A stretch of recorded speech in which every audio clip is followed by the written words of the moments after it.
Welcome back to my channel. ఈ రోజు నేను మా వ్యూవర్స్ కోసం కోడిగుడ్డు పులుసు కర్రీ చేసి చూపించబోతున్నాను. ఐ హోప్ మీ అందరికీ తప్పకుండా నచ్చుతుంది. అందరూ తప్పకుండా ట్రై చేయండి. స్టవ్ మీద గిన్నె పెట్టేసుకొని దాంట్లో ఎగ్స్ వేసుకొని సాల్ట్ ఆనియన్స్ వేసి బాయిల్ చేస్తే మంచి కలర్లోకి వస్తాయి ఎగ్స్. ఫస్ట్ మనం కర్రీ కావాలంటే ఎగ్స్ బాయిల్ చేసుకోవాలి. అలాగే ఇంకొక సైడ్లో లెమన్ సైజ్ అంత చింతపండు తీసుకొని గిన్నెలో నానబెట్టేసుకోండి. స్టవ్ ఆన్ చేసి కళాయి పెట్టుకొని 3 to 4 స్పూన్స్ ఆఫ్ ఆయిల్ తీసుకొని జీలకర్ర ఆవాలు 1 స్పూన్ వేసుకోవాలి.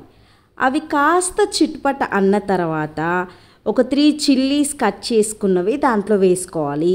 కోడిగుడ్డు పులుసు కాబట్టి ఆనియన్స్ చాలానే పడతాయండి.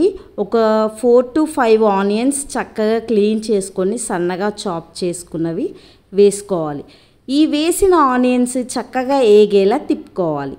ఆనియన్స్ అన్నీ వేగిన తర్వాత 1 స్పూన్ అల్లం వెల్లుల్లి పేస్ట్ వేసుకొని మంచిగా తిప్పేయండి. మన డైలీ లైఫ్లో ఎగ్స్ తినడం అనేది చాలా ఇంపార్టెంట్ అండి. ఎగ్స్ పిల్లలకి పెట్టడం వల్ల చాలా మంచిది. దాంట్లో ఎన్నో విటమిన్స్ అండ్ మినరల్స్ ఉంటాయి.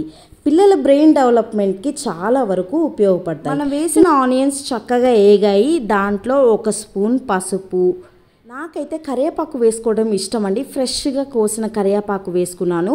మీకు నచ్చితే వేసుకోండి, అదైతే ఆప్షనల్. 2 స్పూన్స్ ఆఫ్ కారం అండ్ 1.5 స్పూన్ ఆఫ్ సాల్ట్ కూడా వేసుకోవాలండి. ఇది పుల్లగా ఉంటుంది కాబట్టి కర్రీ కారం అనేది ఎక్కువగానే పడుతుంది అండ్ సాల్ట్ కూడా ఎక్కువగానే పడుతుంది. మీ టేస్ట్కి తగ్గట్టు యాడ్ చేసుకోండి. ఇవన్నీ వేసి మంచిగా కర్రీ మగ్గేలాగా తిప్పుకోండి. మన డైలీ లైఫ్లో ఎగ్ తినడం చాలా ఈజీ కదండి.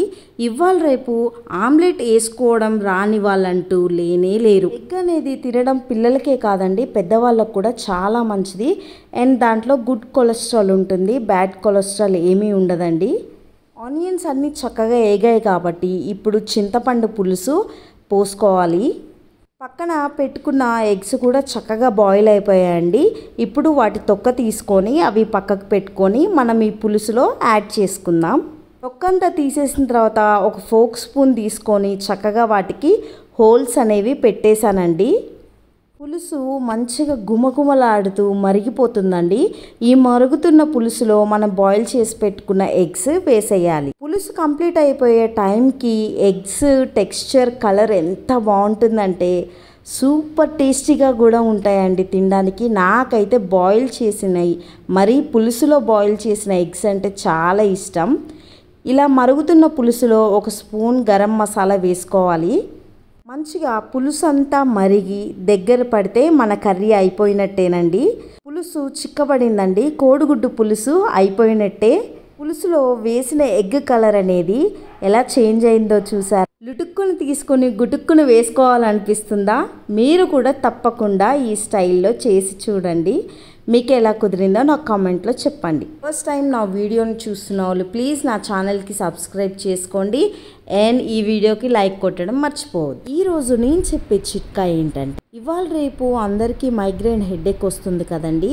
దాని నుంచి రిలీఫ్ కావాలంటే దాల్చిన చెక్కని పౌడర్గా చేసుకొని గోరువెచ్చటి నీళ్ళల్లో కాస్తంత కలుపుకొని తాగుతూ ఉండగా రిలీఫ్ అనేది వస్తుంది.